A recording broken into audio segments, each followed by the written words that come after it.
Hello বন্ধুরা, আজ আমি তোমাদের কাছে নতুন একটা রেসিপি নিয়ে এসেছি। আজ আমি কলমি ডাঁটা দিয়ে চচ্চড়ি বানিয়ে তোমাদেরকে দেখাবো। এই চচ্চড়ি করতে দেখো আমার কি কি লাগছে, তোমাদেরকে দেখো দেখিয়ে দিচ্ছি। এখানে দেখো কলমি ডাঁটা এরকম লম্বা লম্বা করে কেটে নিয়েছি। চিংড়ি মাছের মধ্যে দেখো নুন হলুদ আমি মাখিয়ে রেখেছি। এখানে 2 চামচ দেখো পোস্ত রয়েছে, কাঁচা লঙ্কা রয়েছে, 1 চামচ সর্ষে রয়েছে, দিয়ে আমি বেটে নিয়েছি। এখানে আলু দেখো লম্বা লম্বা করে কেটে নিয়েছি, পেঁয়াজ দেখো লম্বা লম্বা করে কেটে নিয়েছি, এখানে বেগুন দেখো লম্বা লম্বা করে কেটে নিয়েছি। এখানে দেখো রসুন বাটা রয়েছে, কাশ্মীরি লঙ্কার গুঁড়ো রয়েছে, হলুদ আছে, কালো জিরে আছে, আর একটা ফোড়নের জন্য শুকনো লঙ্কা রয়েছে। কড়াইয়ে দেখো তেল দিয়েছি, তেল দেখো গরম হয়ে গেছে। এবার আমি চিংড়ি মাছটা দেখো তেলের মধ্যে দিয়ে দেবো। এই রান্নাটা দেখো আমি পুরোপুরি সর্ষের তেলে করব। চিংড়ি মাছ দেখো ভাজা হয়ে গেছে, এবার আমি তুলে নেব।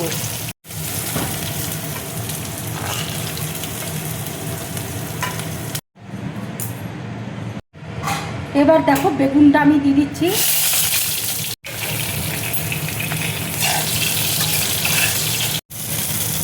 বেগুনও দেখো আন্দাজ মতো আমি নুন দিয়ে দিচ্ছি।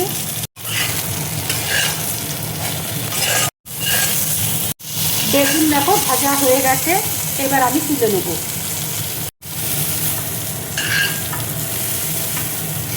কড়াই দেখো আরেকটু তেল দিয়ে দিলাম, এবার আলুটা আমি দিয়ে দিচ্ছি।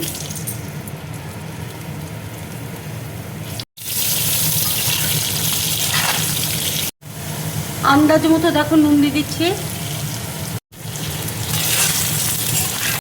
আলুটা দেখো ভাজা হয়ে গেছে, এবার আমি তুলে নিচ্ছি।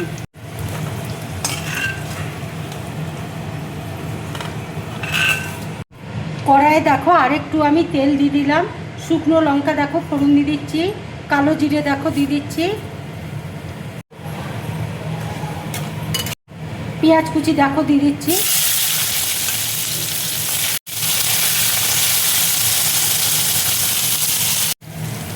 পেঁয়াজটা দেখো হালকা করে ভেজে নিয়েছি, এবার আমি কলমি ডাঁটাগুলো দেখো দিয়ে দিচ্ছি।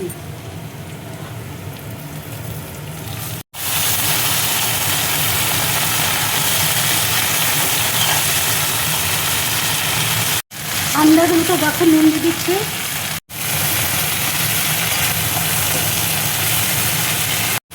হলুদ দেখো দিয়ে দিচ্ছি।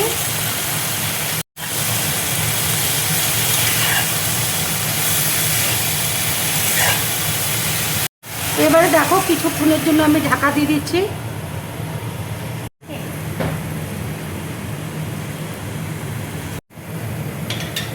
এবার দেখো ঢাকাটা আমি খুলছি।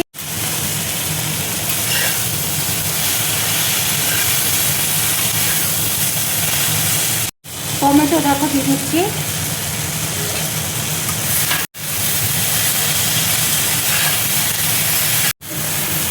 রসুন বাটা দেখো দিয়ে দিচ্ছি।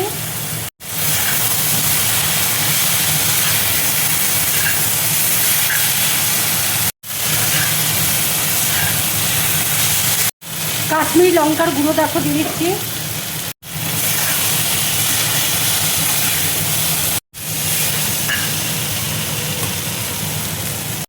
অল্প করে দেখো জল দিয়ে দিচ্ছি।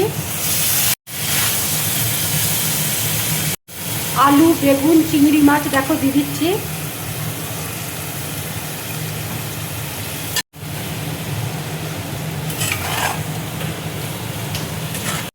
এবার দেখো পোস্ত সরষে আর কাঁচা লঙ্কা বাটাটা দিয়ে দিচ্ছি।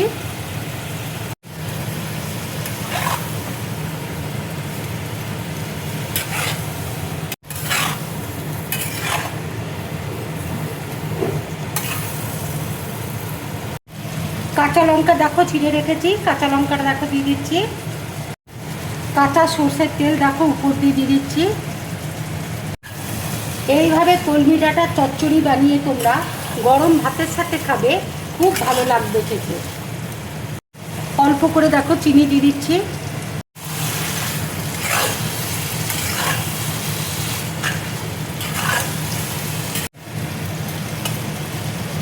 ধনে পাতা কুচি দেখো দিয়ে দিচ্ছি।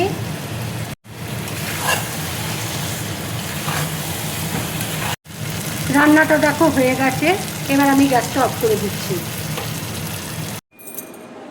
আমার এই রেসিপিটা যদি তোমাদের ভালো লাগে তাহলে লাইক করবে, শেয়ার করবে, আর ড্রিম ব্লগ চ্যানেলটাকে সাবস্ক্রাইব করবে। তোমরা বেশি করে কমেন্টস করবে, তাহলে আমার খুব ভালো লাগবে। নমস্কার।